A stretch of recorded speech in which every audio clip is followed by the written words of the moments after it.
and we both know this is the biggest and most economically significant trade deal that the UK has made since leaving the EU. And I think I can say that it's one of the most comprehensive deals that India has ever done. So thank you, Prime Minister, for your leadership and for your pragmatism.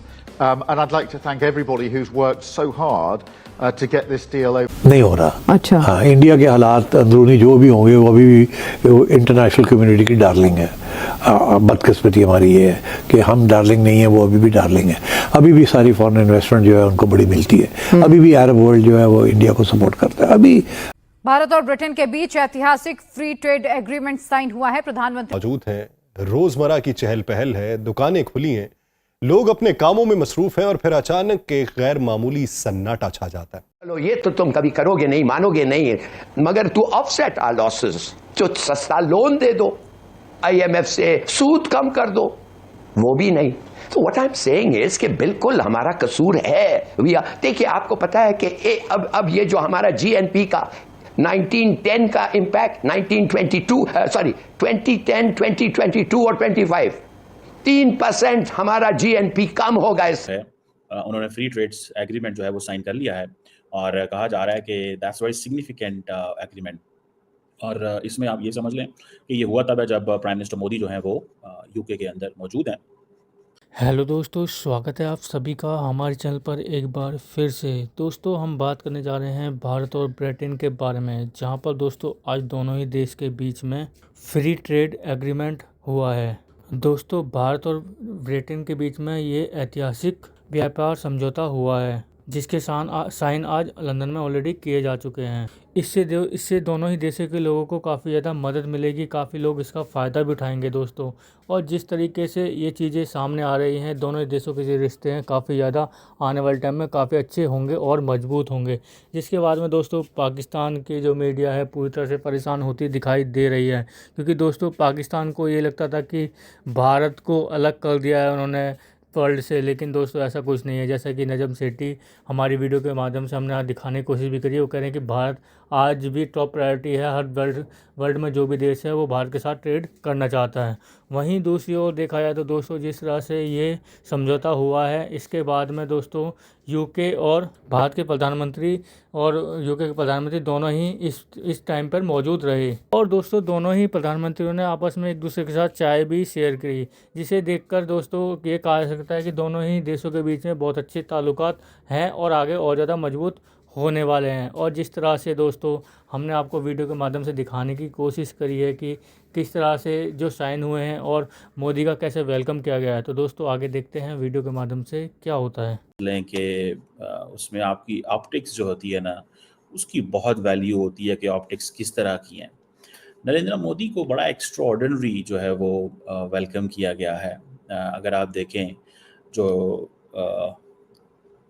ये आप देख लें कि he has not been invited to 10 Downing street में, मेरा ख्याल है वो नहीं थे। दैट इज़ इम्पॉर्टेंट थिंग, इसको अंडर एस्टिमेट नहीं किया जाना चाहिए कि he has not been invited at the 10 Downing street, he has been invited you know at a different place। ज़ाहिर बात है दोनों मुल्कों की वो कहते हैं जनाब कि हमारा बड़ा बॉन्ड है, हमारी बड़ी हिस्ट्री है, और जिसे आप कह रहे हैं कि वो दोनों मुल्क कह रहे हैं कि जी हमारे बड़े अच्छे हिस्टोरिक ताल्लुकात हैं, और फ्री ट्रेड एग्रीमेंट जो है वो भी जो है वो कंक्लूड हो चुका है दोनों मुल्कों के बीच में।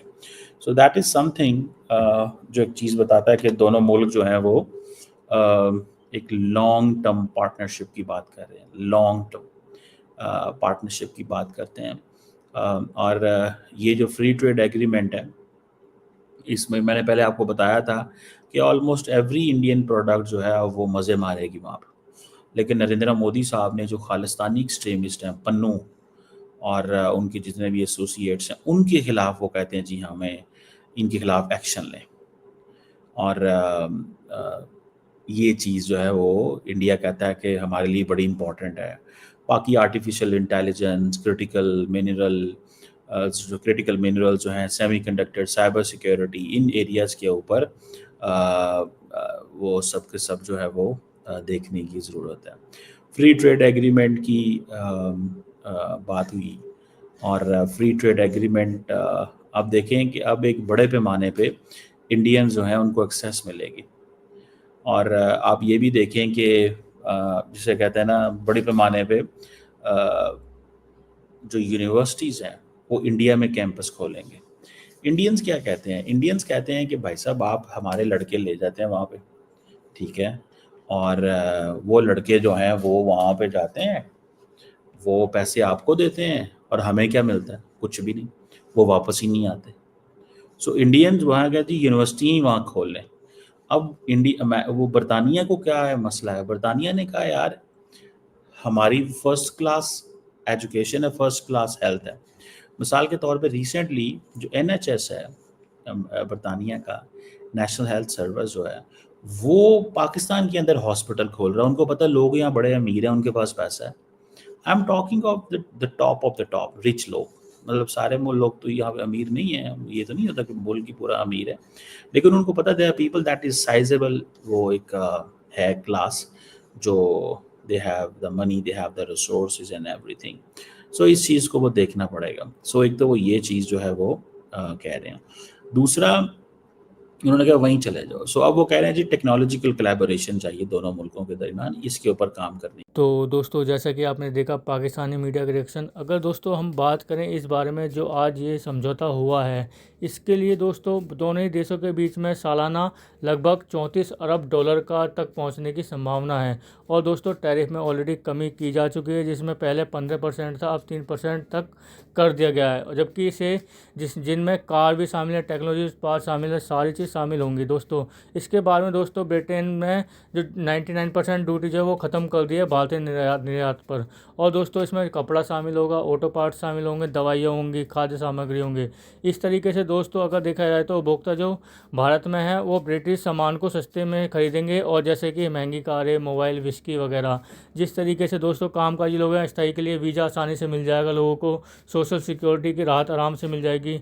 कोऑपरेटिव में अगर देखा जाए तो दोस्तों AI और रक्षा, डेयरी, टेक, और इसमें जो है दोस्तों 65,000 करोड़ तक का इन्वेस्टमेंट किए जाने की उम्मीद है। वहीं दूसरी ओर देखा जाए तो ये समझौता सिर्फ व्यापार के लिए समझौता नहीं है, बल्कि पर्यावरण रक्षा और कौशल के क्षेत्र में भी साझेदारी को मजबूत करेगा। दोस्तों इसे देखने के बाद में दोनों ही देशों की संसद को इसमें मंजूरी मिलना अभी बाकी है। लेकिन दोस्तों जब दोनों के प्रधानमंत्री राजी हैं तो संसद से अनुमति दोनों ही देशों से मिलनी कोई मात्र औपचारिकता ही रह गई है। तो दोस्तों कैसी लगी आज की हमारी वीडियो, हमें कमेंट करके ज़रूर बताएं। हमारे चैनल को लाइक एंड सब्सक्राइब जरूर करें ताकि आपको हमारी वीडियो प्राप्त होती रहें। धन्यवाद।